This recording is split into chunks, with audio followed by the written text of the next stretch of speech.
히브리서 12장 2절의 말씀에 보면 믿음의 주여 또 온전케 하시는 누구를 바라보자? 예수를 바라보자 라고 말씀하고 있습니다. 이 말씀의 포인트는 또라고 생각합니다. 믿음의 주여 또 온전케 하시는 예수를 바라보라. 또라는 단어가 여러 가지 의미가 있겠지만 우리는 일반적으로 또라는 것은 반복을 의미합니다. 다시를 의미하기도 합니다. 우리 안에 믿음 생활이 있을 때마다 믿음이 생길 때만 주님을 바라보는 것이 아니라 우리의 삶은 날마다 예수를 바라볼 때만 승리하게 되는 줄 믿습니다. 이번 주 주일날도 담임 목사님께서 설교하시면서 우리는 예수를 깊이 묵상하고 깊이 바라본 줄 믿습니다. 그 믿음 얼마 못 갑니다. 그래서 여러분들 오늘도 나오시지 않았습니까? 오늘도 동일하게 하나님께서 역사하시는 그 예수 그리스도를 또 바라볼 수 있는 믿음의 시간이 되기를 소망합니다. 그 예수님을 바라볼 때 온전하신 예수님께서 여러분들의 삶을 온전한 길로 인도하실 줄 믿습니다. 오늘 예배가 온전하신 예수님만 바라보는 시간, 또 예수님께서 우리의 삶을 앞으로 어떻게 온전하게 이끌고 가실지 오늘 예배를 통해서 기대하는 시간이 되기를 소망합니다. 오늘 함께 봉독한 말씀 누가복음 10장 38절에서 42절의 말씀을 가지고 마르다 분주함에서 고백으로 나아간 증인이라는 제목으로 말씀의 은혜를 나누고 싶습니다. 시간이 지나면 우리는 처음 시작했던 이유를 잃어버릴 때가 있습니다. 예를 들면 이런 것이죠.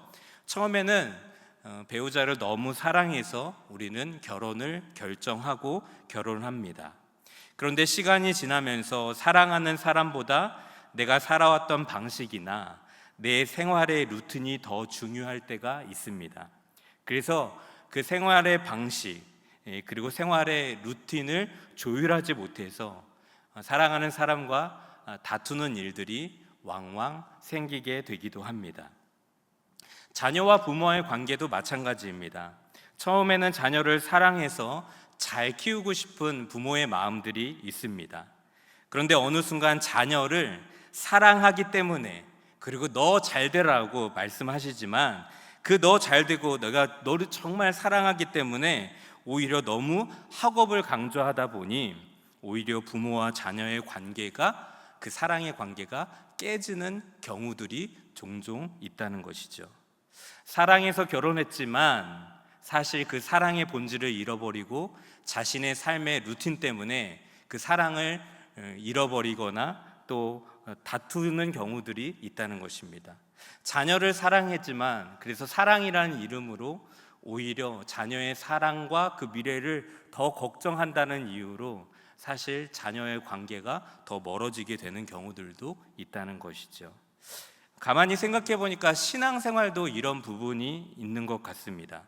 처음에는 예수님을 사랑해서 우리는 신앙생활을 시작합니다.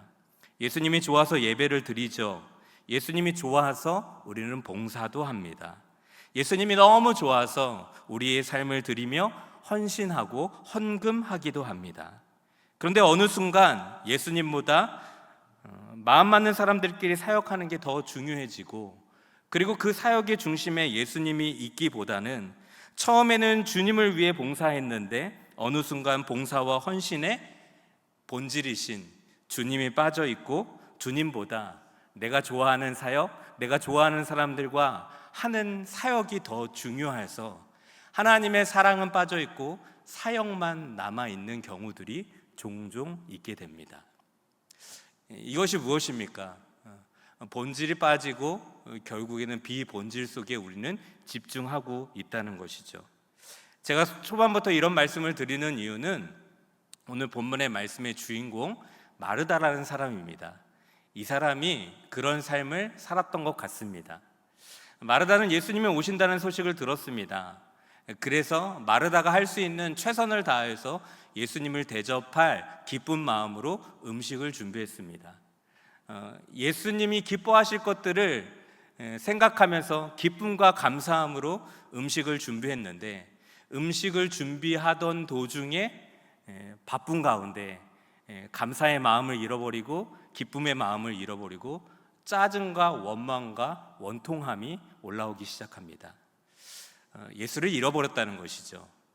여러분, 오늘 이 본문을 통하여서 마르다가 어떤 순간에 왜 그 본질을 잃어버렸는지, 오늘 우리의 신앙생활 속에서도 우리가 처음에는 예수님을 사랑했기 때문에 우리가 헌신하고 봉사하고 하나님의 일을 감당한다라고 고백했는데, 혹여나 우리의 신앙생활 속에서 예수님은 쏙 빠지고 그냥 우리가 좋아하는 사역, 내 만족하는 사역만 남고 있지는 않았는지 우리의 신앙을 점검할 수 있는 그런 귀한 시간이 되기를 소망합니다.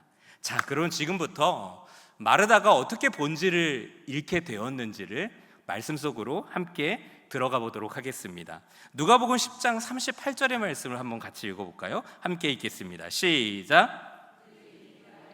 예수께서 한 마을에 들어가시매 마르다라 이름하는 한 여자가 자기 집으로 영접하더라. 아멘. 38절의 말씀에 보니까 예수님께서 한 마을에 들어가신다라고 기록하고 있습니다.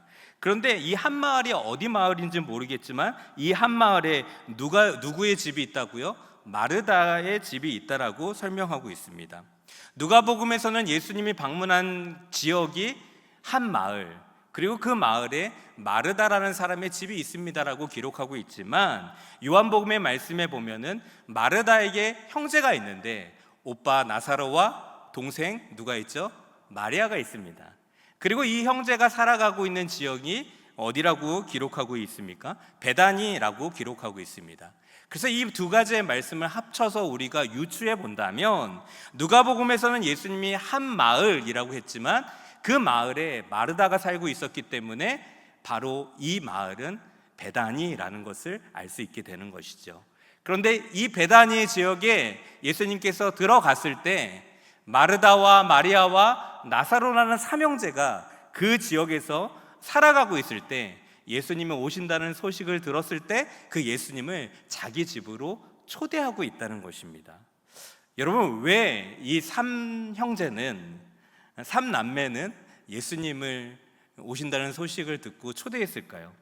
요한복음 11장 5절의 말씀에 보니까 이 삼남매와 예수님은 좀 특별한 관계였던 것 같습니다. 예수께서 본래 마르다와 그 동생 나사로를 뭐 하시더니?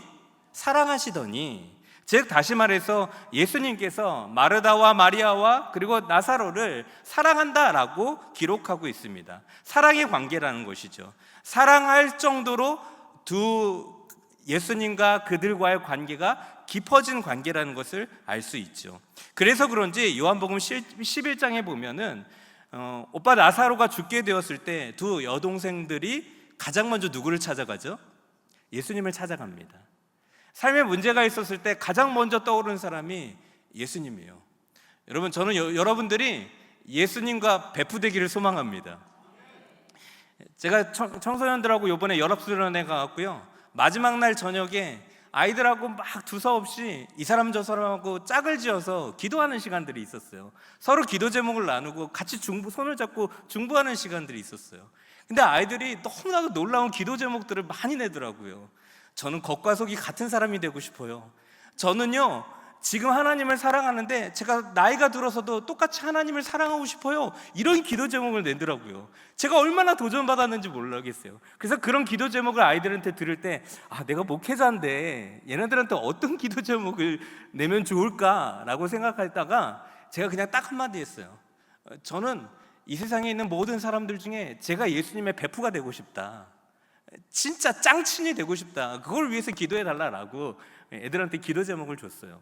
여러분들 친하잖아요? 늘 생각나요. 어려움이 있을 때도 생각나고요, 기쁜 일이 있을 때도 생각나요. 친하다는 것 곧 사랑한다는 것이죠. 우리 정업성결교회 사랑하는 성도 여러분들, 저는 여러분들이 누구랑 가장 친해? 라고 얘기하면 김집사하고 가장 친해, 박건사하고 가장 친해, 누구누구 장로님하고 가장 친해, 우리 담임 목사님하고 가장 친해, 이런 거 말고요, 우리 교회 오면은 우리는 늘 바라볼 수 있는 분, 늘 우리를 채워줄 수 있는 분, 누구요? 예수님. 저는 예수님하고 가장 친해요. 오늘도 나와서 주님을 찬양하고 예배하는 이유는 주님이 나를 구원하신 예수님 때문이에요. 그래서 고민 없이 저는 예수님하고 가장 친해지고 싶고, 저는 예수님하고 가장 친해요라고 고백할 수 있는 저와 여러분들의 삶이 되기를 소망합니다. 마리아하고 마르다, 나사로는요 예수님을 사랑했어요. 사랑한다는 다른 말은 친하다는 거예요. 짱친, 절친이라는 소리죠. 그래서 그런지 그들의 삶에 위기가 있을 때 가장 먼저 떠오르신 분이 예수님이었어요. 오빠가 죽게 되었을 때 예수님께 가장 먼저 달려가서 도움을 요청했습니다. 또한 요한복음 12장에 보니까 예수님의 입장에서도 십자가를 지러 가실 때 가장 먼저 어떤 지역을 찾아갔냐면 베다니의 지역을 찾아가서 마르다와 마리아를 만났어요. 여러분, 이 사랑은 쌍방관계였어요. 마르다와 마리아도 예수님을 사랑했어요. 그래서 그들의 삶 가운데 문제가 있을 때, 어떤 이슈가 있을 때마다 늘 예수님을 생각했어요. 그런데요, 예수님도 마찬가지였어요. 예수님의 인생 가운데 가장 위대한 일, 가장 고통스러운 일, 십자가를 지러 가시는 과정 속에 예수님은 베다니에 가셔서 마리아와 마르다를 찾아가셨다는 거예요. 여러분, 사랑이 쌍방일 때 외롭지 않습니다. 여러분들이 하나님을 사랑하신다면 하나님도 여러분들을 사랑하시는 줄 믿습니다. 여러분들의 인생 가운데 너무나도 중요한 일들이 있을 때마다 하나님 이거 어떻게 하죠? 하나님, 이런 어려움들이 있는데, 이런 기쁨이 있는데, 기쁨 속에서도 하나님의 이름을 부르고 어려움 속에서 하나님의 이름을 부른다면 하나님도 어떤 일이 있을 때 가장 먼저 여러분들을 찾아오셔서, 야 성곤아, 내가 이런 고민이 있는데 이거 어떻게 하면 좋겠니? 하나님 사실 저한테 물어보지 않으셔도 돼요. 근데 저한테 찾아오셔서 하나님은 다 대안이 있음에도 불구하고 저한테 말씀하시면서 그 말씀을 통해서 제가 하나님의 마음을 더 알게 되는 거죠. 하나님도 이런 어려움이 있으셨군요. 저한테 이런 말씀까지 해주셔서 주님 너무 감사해요. 그 말을 들어보니까 제가 부족한데 그걸 제가 할 수 있을 것 같은 거예요. 그래서 제가 하나님께 응답하는 거예요. 뭐라고요? 하나님, 제가 잘은 못하는데요, 그거 제가 한번 해볼게요. 그래? 그 얘기를 하나님이 들었을 때 마음이 시원한 거죠. 여러분들, 마리아와 마르다는요 그의 인생 가운데 그의 집에 늘 예수님이 오신다는 이야기를 들었을 때 예수의 흔적을 남기고 싶어서 예수님을 늘 초대하기 시작합니다.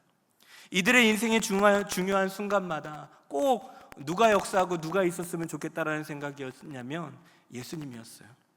그래서 복음서를 따라가면서 마리아와 마르다의 삶을 이렇게 돌아보면은 그들의 인생 가운데 늘 한 분이 존재하셨는데 그분이 누구였냐면 예수님이었다는 거예요. 여러분들의 인생 가운데 예수의 흔적만 남기를 소망합니다. 와, 이 사람은 진짜 아무것도 없는데 얘만 보면 예수가 생각나고 얘 인생이 전체가 예수였어 라는 그런 고백을 듣게 되는 것이죠. 여러분 보세요. 이번에도 예수님이 베다니에 온다는 소식을 들으니까 마리아와 마르다가 영락없이 이 기회를 놓치지 않아요. 자신의 집으로 예수님을 초대한다는 거예요.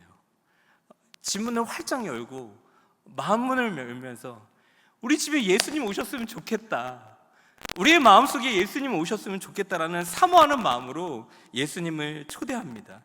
마르다와 마리아가 예수님을 초대하는 그 과정 속에서 얼마나 마음의 기쁨과 감사가 넘쳤겠습니까? 마음이 설레이고 너무 흥분되는 것이죠. 그래서 둘이 의논하기 시작해요. 어떤 의논을 하겠습니까? 이번에 예수님이 오시면 예수님이 여행이 짧지 않았던 것 같은데, 예수님 너무나도 피곤하실 것 같은데 우리 무엇을 대접하면 좋을까?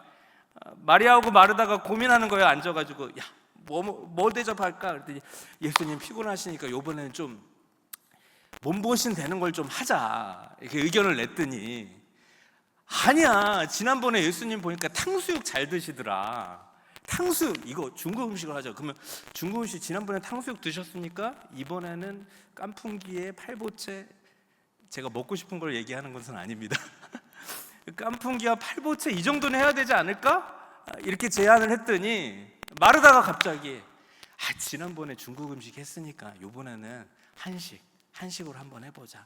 막 고민하다가 날도 더우니까 갈비냉면으로 하자. 이 내용들은 성경에 없습니다. 그냥 추측해서 이런 이야기를 했을 것이다 라고 생각해서 말씀드려요.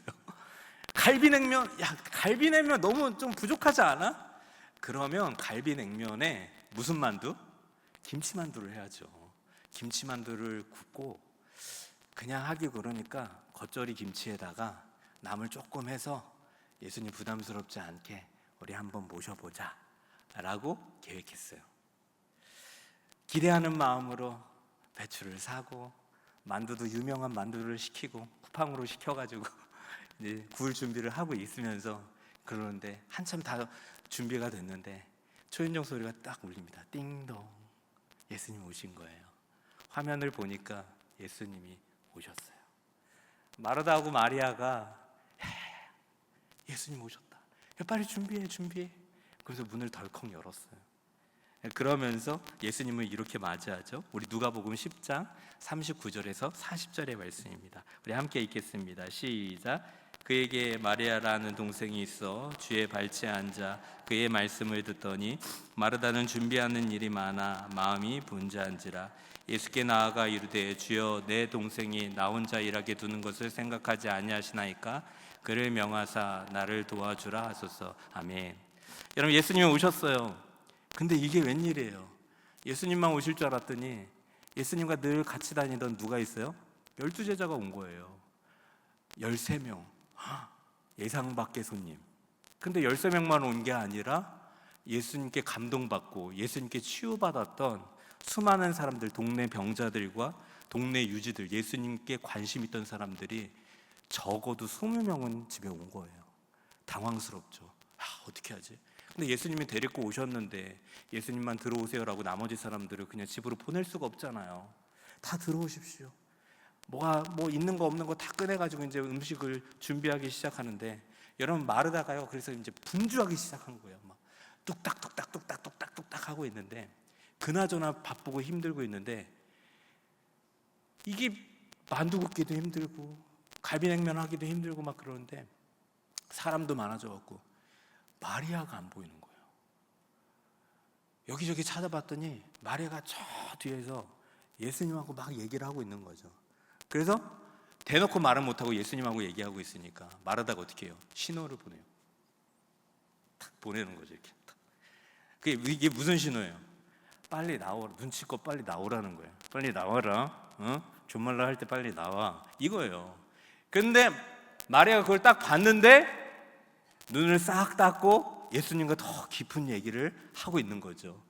평소 같았으면 소리를 빽 지르면서 네가 정신이 있는 애야 없는 애야. 마리아가 지금 동생이잖아요. 그러니까 네가 지금 언니가 이렇게 고생하고 있는데 지금 정신이 있니 없니 이렇게 쏘아붙이고 싶은데 또 예수님이 계시니까 그렇게 할 수도 없고 그래서 신호를 줬지만 신호를 무시합니다.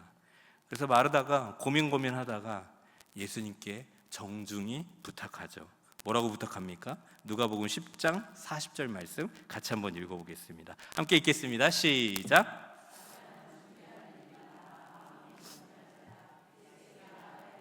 주여 내 동생이 나 혼자 일하게 두는 것을 생각하지 아니하시나이까. 그를 명하사 나를 도와주라 하소서.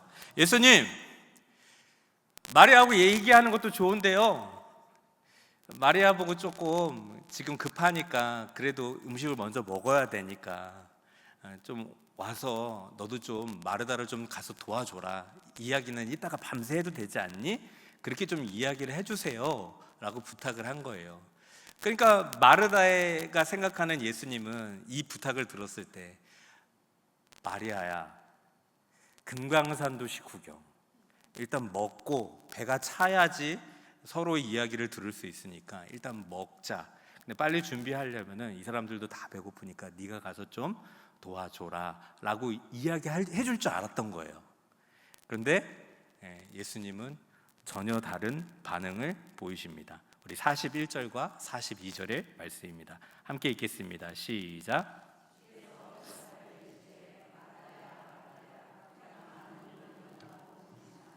몇 가지만 하든지 혹 한 가지만이라도 족하니라. 마리아는 이 좋은 편을 택하였으니 빼앗기지 아니하리라 하시니라. 아멘. 여러분, 예수님께서 마리아의 부탁을 들으시고 야, 빨리 가서 마르다 도와줘라 라고 이야기해 줄 줄 알았는데 그렇게 얘기하지 않으시고 뭐라고 이야기하냐면 41절의 말씀, 먼저 마르다에게 얘기합니다. 마르다야, 몇 가지만 하든지 혹은 한 가지만 해도 나는 괜찮아. 이렇게 말씀하세요. 그리고 또 칭찬, 마리아를 반대로 칭찬합니다. 뭐라고 칭찬하면 그에 반해서 마리아는 이 좋은 편을 선택했다라고 이야기합니다. 여러분, 오늘 핵심입니다. 42절.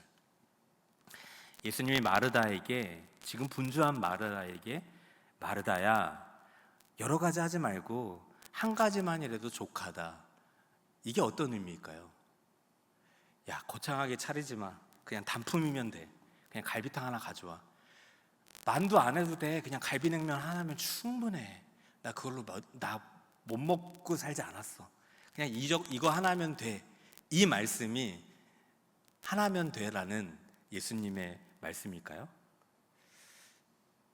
또 반대로 마리아를 칭찬했죠. 마리아는 이 좋은 편을 선택했다. 그럼 이 좋은 편은 뭘까요? 말씀을 듣는 거. 마르다는 일을 하는 거였고, 일을 하는 것보다 더 중요한 게 마리아는 말씀을 듣는 것을, 이 좋은 것을 선택했다라고 우리는 이 문맥상에서 쉽게 이렇게 생각을 한다는 것이죠. 근데 여러분들 41절의 말씀에 보면 예수님께서 마르다에게 너 이게 잘못이야 라고 이야기한 대목이 있어요. 41절 다시 한번 볼게요. 41절입니다. 시작. 주께서 대답하여 이르시되 마르다야 마르다야 내가 많은 일로 염려하고 근심하나. 여러분, 일이 문제예요, 마음이 문제예요? 일이 문제예요, 마음이 문제예요? 마음이 문제라는 거예요. 마르다가 주방에서 하나님의 말씀을 듣지 않고 주방에서 일을 하고 있는 게 문제가 아니라, 마르다의 문제는 지금 주방에서 일을 하면서 그의 마음을 잃어버렸다는 거예요. 예수님 때문에 했던 그 마음, 예수님 때문에 예수님이 뭘 기뻐하실까 준비했던 그 마음을 잃어버리면서 결국에는 그가 모든 일을 하면서 기쁨과 감사가 없고 오히려 근심하고 염려하고, 그리고 그 일을 하지 않는 마리아를 오히려 원망하고 있고, 내 기준에 맞는 예수님께서 대답을 해주지 않아서 예수님께도 서운한 마음을 가지고 있다는 그 마음이 문제라는 거예요. 여러분, 그래서요, 예수님께서 마리아를 칭찬하셨을 때 이 좋은 편을 선택했다라는 것은 마리아가 일을 하지 않고 부엌에서 일하기 전에 그는 늘 하나님을 예배하고 하나님과 교제하고 하나님과 이야기하는 이것을 선택한 것이 좋은 것이다라고 말씀하시는 게 아니라, 만약에 그것이 좋았다면은 마리아를 책망할 때 이렇게 하셨겠죠. 마르다야, 내가 진짜 좋아하는 게 뭔지 알아? 네 동생 마리아는 내가 좋아하는 것을 선택했어. 근데 그게 뭐냐면 일하는 거 중요하지 않아. 내가 진짜 중요하게 생각하는 것은 내가 왔을 때 나를 예배하고 나와 교제하고 나와 이야기 나누는 것, 말씀을 듣는 것, 이렇게 얘기했어야 되는데 이 얘기가 아니라 마르다의 지금 문제는 마음이 문제라는 거예요. 그렇다면 여러분들, 지금 이 상황에서의 진짜 문제는 마리아가 예수님과 이야기하고 예배하고 교제를 나누는 것도 문제가 아니라, 반대로 마르다가 부엌에 가서 예수님을 위해서 일을 하고 있는 게 문제가 아니라, 진짜 문제는 부엌에서 일을 하던 예수님과 대화를 하던, 진짜 문제는 부엌에서 일을 하면서도 예수님을 위해서 했던 마음과 그 은혜를 잃어버렸다는 거예요. 그래서 분명하게 41절에 주께서 대답하여 이르시되 마르다야 마르다야 내가 많은 일로 염려하고 근심하느냐. 일이 많다는 것이 아니라, 왜 일이 많다라고 느껴지냐면, 왜 나 혼자 하지? 왜 쟤는 한가하지? 왜 나만 바쁘지? 이런 생각들을 가지고 있다는 거죠. 마음을 뺏겼다는 거예요. 근데 이 마음이, 마르다의 마음이 어떻게 뺏겼을까요? 누가복음 10장 바로 윗절 40절에 마르다가 마음이 뺏긴 이유가 있었어요. 우리 40절의 말씀 한번 같이 읽어볼까요? 40절입니다. 시작. 마르다는 준비하는 일이 많아 마음이 분주한지라 예수께 나아가 이르되 주여 내 동생이 나 혼자 일하게 두는 것을 생각하지 아니하시나이까 그를 명하사 나를 도와주라 하소서. 주여, 내 동생이. 가만히 보니까 나 혼자 일하고 있는 거죠. 왜 나만 하지? 왜 마리아는 안 하고 있지? 나는 이렇게 힘든데 왜 마리아는 편하게 예수님과 이야기만 하고 있지?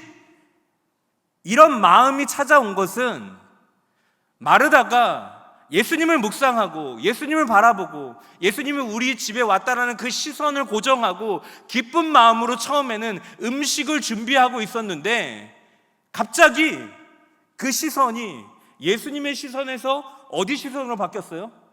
일하고 있지 않는 동생의 시선으로 바뀌니 마음이 잃어버렸어요. 그러면서 기쁨으로 예수님을 위해서 음식을 준비했던 그 기쁨이 사라지기 시작하고 비교하기 시작하고 기쁨이 사라지자 원망하기 시작하고 결국 예수님을 기쁘시게 하려고 시작했던 일이 오히려 예수님께 불평하는 일이 되고 말았다는 것입니다. 주님을 위해 시작한 일이 어느 순간 주님보다 그 일이 더 중요해져서 비교하기 시작했고 그 시선을 잃어버리면서 마음을 잃어버리게 되었다는 것이죠.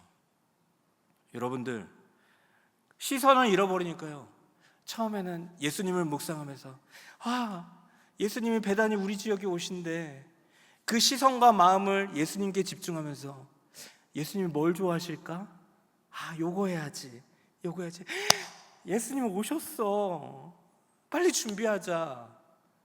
그런데 갑자기 그 시선이 예수님에서부터 마르다의 동생 마리아로 가기 시작해요. 그러면서 왜 나만 바쁘지? 왜 쟤는 아무것도 안 하지? 라고 비교하기 시작하고 기쁨이 사라지기 시작했습니다. 그리고 그 기쁨이 사라진 자리에 원망이 찾아오게 되는 것이죠. 여러분, 문제가 무엇이었습니까? 어떤 일을 했냐가 아니라 우리가 누구를 바라보고 있는가. 마리아는 예수님께 시선을 놓지 않고 예수님과 대화하며 예수님을 바라보고 있었어요. 마르다의 문제는 부엌에 들어가서 밥을 하고 음식을 준비한 게 그 일이 문제가 아니라 그 일을 해야 된 목적과 그 일을 시작하게 된 의미를, 그 본질을 잃어버렸다는 거예요. 그러면서 그 모든 일들이 예수는 남지 않고 일만 남게 되는 것이죠. 그래서 문제는 주방이 아니라 시선이었습니다. 음식이 아니라 빼앗긴 마음이 문제였다는 것입니다. 마르다는 예수님을 섬기고 있었지만 정작 무엇을 놓치고 있었습니까? 예수님을 놓치고 있었다는 것이죠. 반대로 마리아는 지금 예수님께 시선을 고정하고 있는 것이죠. 그래서 예수님께서 말씀하신 좋은 편은 단순히 말씀을 듣는 행위 자체라기보다는 무엇보다도 주님을 놓지 않는 일, 무엇보다도 주님보다 다른 것을 앞세우지 않는 것, 늘 주님을 바라보면서 마음을 뺏기지 않는 것이라는 거예요. 이거에 대한 증명이 있어요. 여러분, 요한복음 12장 1절에서 3절의 말씀에 보면 이 사건이 일어난 다음에 예수님께서 먼 훗날에 십자가를 지러 가시면서 누구의 집을 들렸다고요? 마리아와 마르다의 집을 들려요. 그때 마리아와 마르다는 무엇을 하고 있을까요? 우리 요한복음 12장 1절에서 3절의 말씀 같이 한번 읽어보겠습니다. 시작. 베다니에 이르시니 이곳은 예수께서 죽은 자 가운데서 살리신 나사로가 있는 곳이라. 거기에서 예수를 위하여 잔치할새 마르다는 일을 하고 나사로는 예수와 함께 앉을 자 중에 있더라. 마리아는 지극히 비싼 향유 곧 순전한 나드 한 근을 가져다가 예수의 발에 붓고 자기 머리털로 그의 발을 닦으니 향유 냄새가 집에 가득하더라. 여러분, 2절 보세요. 예수님이 십자가 지러 가시기 전에 어디에 들렸어요? 베다니에 들렸어요. 근데 베다니에는 누구 집이 있다고요? 마리아, 마르다, 나사로 집이 있다고요. 그 집에 또 들어갔어요. 왜요? 친했기 때문이죠. 그런데 들어갔을 때 2절의 말씀에 거기에 예수를 위하여 잔치할새 마르다는 뭐 하고 있어요? 무슨 일 했을까요? 얘는 또 부엌에 있는 거예요. 부엌에서 또 전부 치고 있는 거예요. 이 정신 나간 거 아니에요? 예수님께 그렇게 혼났으면은, 야 마르다야, 너 그때 내가 혼냈잖아. 네 동생처럼 그렇게 그냥 음식 하지 말고 나랑 얘기하자고. 이렇게 혼났으면은 이 짓을 하지 말았어야 되잖아요. 근데 이 행동을 지금 계속하고 있는 이유는 그 전에 이것 때문에 혼난 게 아니라는 거죠. 내 잘못이 음식을 만드는 게 잘못이 아니라 음식을 만들면서 내가 이 일을 왜 시작했지? 내가 이 사역을 왜 해야 되지? 나 예수님 때문이지. 내가 예수님을 너무 사랑해서 아무도 하지 않지만 모든 사람들이 이거 힘들다고 안 하고 이거 못하겠다라고 다 도망갈 때, 내가 이 사역을 제일 처음에 시작한 것은 모든 사람이 다 하지 않는다 할지라도 하나님께서 이 사역을 기뻐하시니까 나는 시작했지. 그렇다면 그 마음을 잃지 않고 모든 사람들이 다 도망가도 주님, 저는 이 사역을 계속하기를 소망합니다라고 그 자리에 늘 있었기 때문이죠. 그래서 요한복음은 오늘 방금 읽은 12장에서 먼 훗날에 예수님이 십자가를 지러 가시기 전에 베다니의 마르다와 마리아의 집에 갔을 때도 그는 여전히 부엌에서 일을 하고 있었다는 거예요. 근데 오늘 우리가 함께 읽은 누가복음의 말씀에서 마르다가 부엌에서 일하는 것과 오늘 요한복음 12장에서 마르다가 일하는, 부엌에서 일하는 장소와 음식 준비는 똑같은데 다른 게 있겠죠. 뭐가 있을까요? 예수님을 향한 마음, 시선. 그래서 3절의 말씀에 마리아는 뭐 하고 있어요? 마리아는 여전히 향유옥함을 드리면서 주님을 경배하고 예배하고 있다는 거예요. 그러니까 하나님이 예배를 기뻐하시고 하나님을 위해서 사역을 덜 기뻐하시고가 아니라 하나님은 예배도 기뻐하시고 우리가 하나님께 충성하고 사역하고 헌신하는 것도 기뻐하시는데, 이 행위를 기뻐하시는 것이 아니라 우리가 마음을 들여서 주님을 예배하는 것을, 그 마음을 기뻐하시고 우리가 마음을 들여서 주님을 위해서 사역하고 헌신하는 것을, 그 마음을 기뻐하신다는 거예요. 이 시선, 하나님을 향한 그 마음을 잃어버리지 말라라고 이야기하고 있는 것이죠. 문제가 주방이 아니라는 것입니다. 문제가 음식이 아니었다는 것이죠. 문제가 섬김 자체가 아니라 사실 우리의 문제는 시선과 마음의 문제였다는 거예요. 제가 정읍 내려온 지가 지금 11년 차인데요, 제 예전 교회, 이 전 교회가 지금 신촌에서 사역을 하다가 두 교회가 통합이 됐는데, 통합된 지 5주년이 이번에 된 거예요. 그래서 저한테 연락이 왔어요. 두 교회가 하나가 된다는 게 원래 한 교회가 없어질 위기였어요. 그런데 제가 섬겼던 그 교회가 그 빚을 다 떠안고 그 교회로 들어갔어요. 진짜 하나님의 은혜예요. 그래서 그때 그 일을 한다고 했을 때 너무 걱정이 되는 거예요. 이게 빚이 한 20억이 넘는데, 청년들밖에 없는 교회인데 청년들은 헌금 잘 안 하거든요. 근데 담임 목사님께서 그냥 20억은 그냥 기본적으로 깔고 가시는 분이어가지고 그냥 믿음으로 담대하게 가신 거예요. 근데 5주년이 됐는데 너무 크게 부흥해가지고 하나님의 은혜 안에서 통합 5주년이어서 조 목사님 좀 이렇게 축하 메시지를 좀 영상으로 보내주셨으면 좋겠다는 거예요. 주일이니까 갈 수는 없으니까. 그래서 연합수련회 가기 전에 부랴부랴 새벽 예배 끝나고 막 찍어가지고 할렐루야 하고 막 축복합니다 막 영상을 찍어갖고 보냈어요. 근데 지난주에 그 영상을 이렇게 플레이 해가지고 보여줬더라고요. 그걸 저도 유튜브를 보면서 너무 감사하고 너무 하나님의 진짜 은혜로 여기까지 왔구나 라고 했는데, 광고 시간에 보니까요, 그 목사님께서 저 떠나오기 전부터 국토대장정을 했거든요. 그러니까 해남에서부터 임진각까지, 부산에서부터 임진각까지, 고성에서부터 임진각까지 매년 했어요. 근데 제가 5번 하고 사임을 했거든요, 국토대장정을. 근데 사임하면서 나 더 이상 국토대장정 못하겠다, 그 마음이 조금 있었어요. 하나님 저 어디로 가야 되죠? 막 그렇게 고민하면서. 그래서 그때 근데 목사님께서 7년, 완전수 7년만 딱 한다고 그랬어요. 그래서 2년만 남아갖고 2년 동안 저도 믿음으로 응원하면서 늘 기도하고, 정읍을 지나갈 때면 여름마다 찾아가고 응원해드리고 기도해드리고 먹을 거 사갖고 와갖고 막 응원했어요. 근데 여러분들, 지금 7년이 지났고 지금 몇 년 차였지? 11년 차인가 그래요. 근데 지금도 하고 계세요. 왜 하냐고 물어봤더니 아직 통일이 안 됐대요. 통일한국과 선교한국과 복음한국, 그게 그냥 걷는 게 아니라요, 부산에서부터 임진각까지, 해남에서부터 임진각, 고성에서 임진각까지 걸으면서 기도하는 거예요.